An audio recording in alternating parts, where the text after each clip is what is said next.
So I pictured Barack Obama. Hi, I'm Barack Obama. You know, I just had this image, so my bar was low. So I think he benefited from me having such a low bar.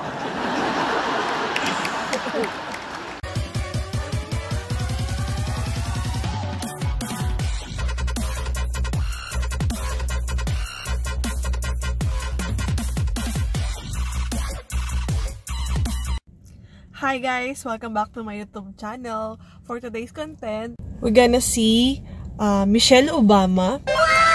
And we're so excited about it. Actually, the tickets we have for the Michelle Obama's show is what we've got when we won one of the radio contests here. And now we already park. Like we are in the 6th floor, 6B. And the show will start by 12, and time check, it's just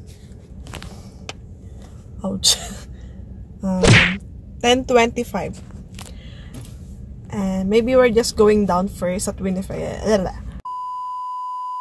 Maybe we're going down first at Winnipeg Square to eat something because my husband's so hungry right now. I just came out from my work, so let's get it on!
Buy some coffee before it starts.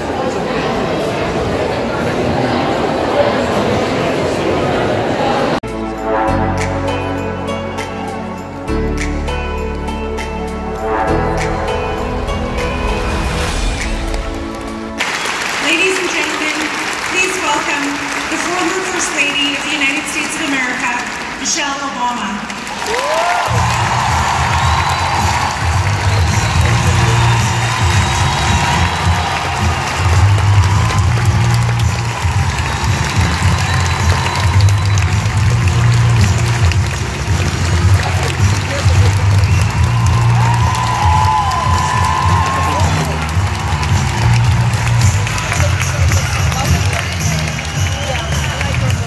My goodness. Hello, Winnipeg. I'm so excited to be here, and thank you so much. Well, we're pretty thrilled to have you. Welcome to Winnipeg, Michelle.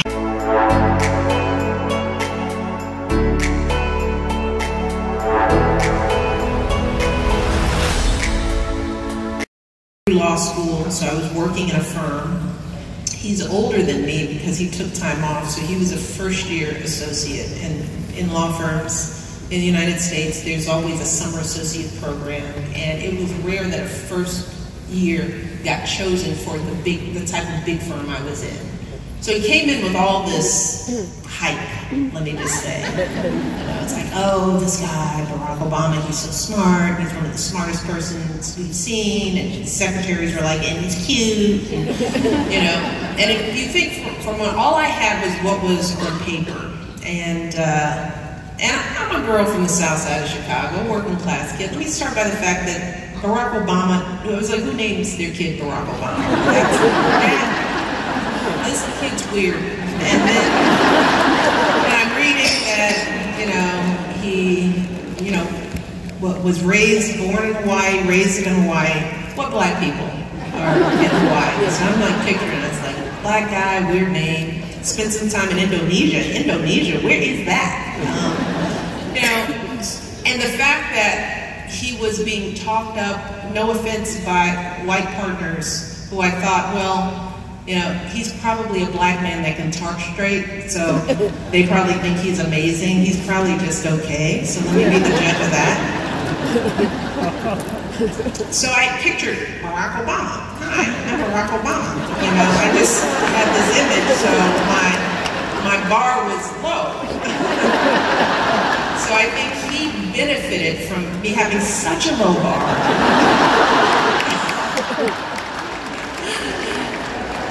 That when he actually showed up as Barack Obama. So I was like, oh, I see what they were saying. He was handsome, and charming, and smart, and charismatic, self-deprecating, funny, and we became friends instantly. And I liked his story, and he was confident. But here's the thing, men and young women, you know, he was also someone who I could tell understood what it meant to live with a strong woman, you know, because he was raised by strong women. He showed a level of respect for me, my opinions, from the very beginning. He was different. And I had dated enough to know that there was a difference. And he was also not afraid to express his feelings, men, right? You know, he actually said the first day, you know, when I did go on a date, it took a second. He was like, I like you. You know, he was just direct. Men, direct. That means, no, I'm gonna date, this hookup mentality. It's like, y'all, that doesn't work. It doesn't work. Be committed, be confident. You know, approach a woman with the truth. Don't play games. I'm trying to help you all out. I liked a man that was direct and knew what he wanted in life. And he also wasn't just striving for the same things that every other Harvard-educated guy was looking out for. He didn't care about working in a big firm. He didn't care about making money. He was a community organizer. You know, he was the first black president of the Harvard Law Review, which meant that he could have had any job. He could have clerked for the Supreme Court. He could have done any number of things. That means you are one of the top law students in the country, perhaps in the world. And to have him turn all of that down to work on community-based law, to work in a smaller firm, I respected his choices. And I was awed by his confidence in the direction that he was going in, which was not making money, but it was helping people. That was new. And that was part of that process. You know, we peeled each other open like onions and got to know each other before I fell in love with him. I fell in love with who he was as a person.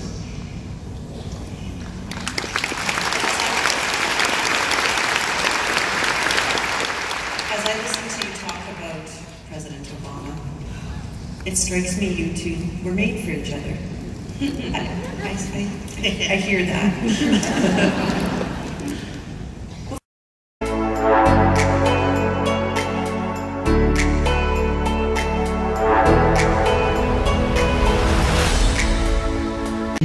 Something more than just a chronology of what happened in those 8 years, which was important. But I also knew that I had a rare opportunity as a working class kid, as a African-American woman, to tell my story.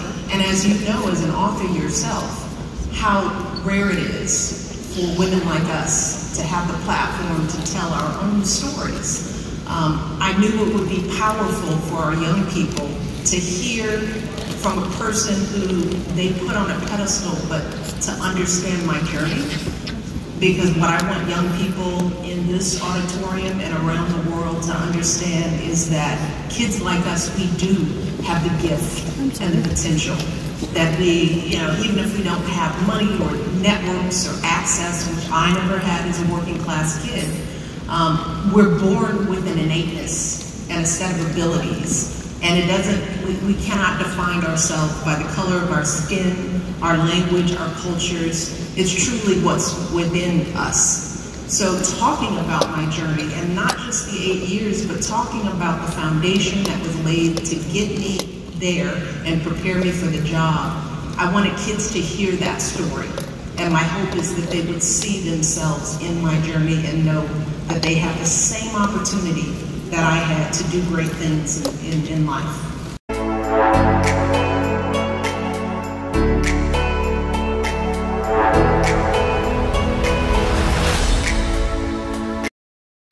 Knew at a young age, which I know kids who are bright and smart, they know they're smart. It's just always surprising when we doubt kids like me. You know, when we don't expect the greatness that's within. So yes, I knew every step of the way. Anytime somebody told me that I couldn't do something, and I heard that a lot, because if you're a girl and you're a person of color, people will tell you more about what they think you can't do, rather than showing us and supporting us in what we know. So I had it in me, just like all the kids you all invited here today, they have it in them. It's up to us as adults to keep lifting them up, to fill them with the possibility, to give them the resources and the tools so that they can reach their potential.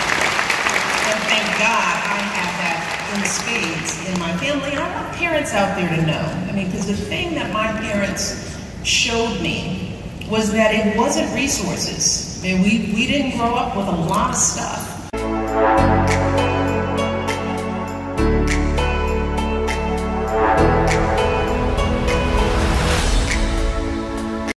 That's another benefit of this. So I've seen how much we have in common. You know, that's why it's so disheartening when we can't figure this stuff out. But it's hard for a reason, you know. So that keeps me focused and optimistic, because I've seen it, folks. I've seen it in every walk of life. People just trying to make it happen, trying to do the best for their families, trying to work as hard as they can to overcome the obstacles that are inherent in the human existence.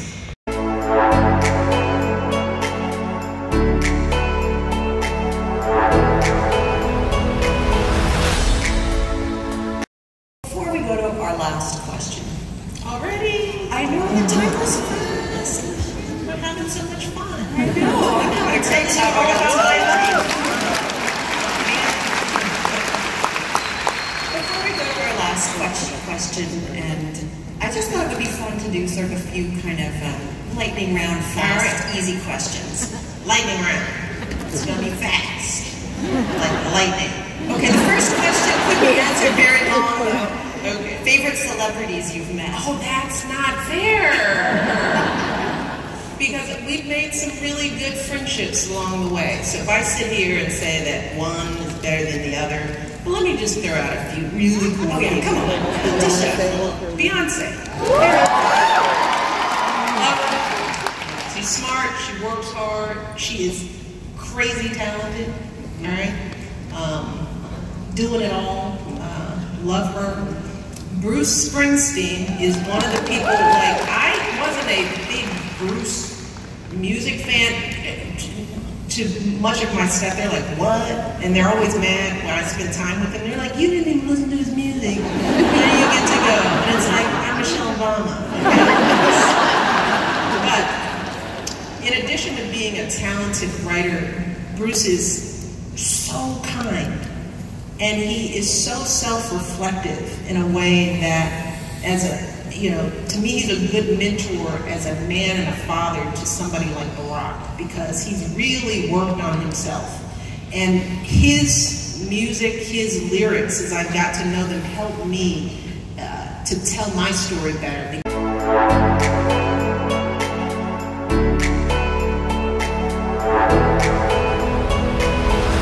Guys, we're done on watching Michelle Obama's conversation with Michelle Obama. It was so fun. It was so knowledgeable. It was so amazing. She was very very respectable woman. very intelligent. You will feel the thoughtfulness of Michelle Obama. I learned a lot while listening to her. Like, she was really talking to you, yourself. It's not just a talk. Like, you will learn a lot from it. It was so amazing to be part of this historic event here in Winnipeg. Michelle Obama came here. Thank you for watching this video. If you like this video, don't forget to subscribe and like. Thank you. See you on my next video. Bye.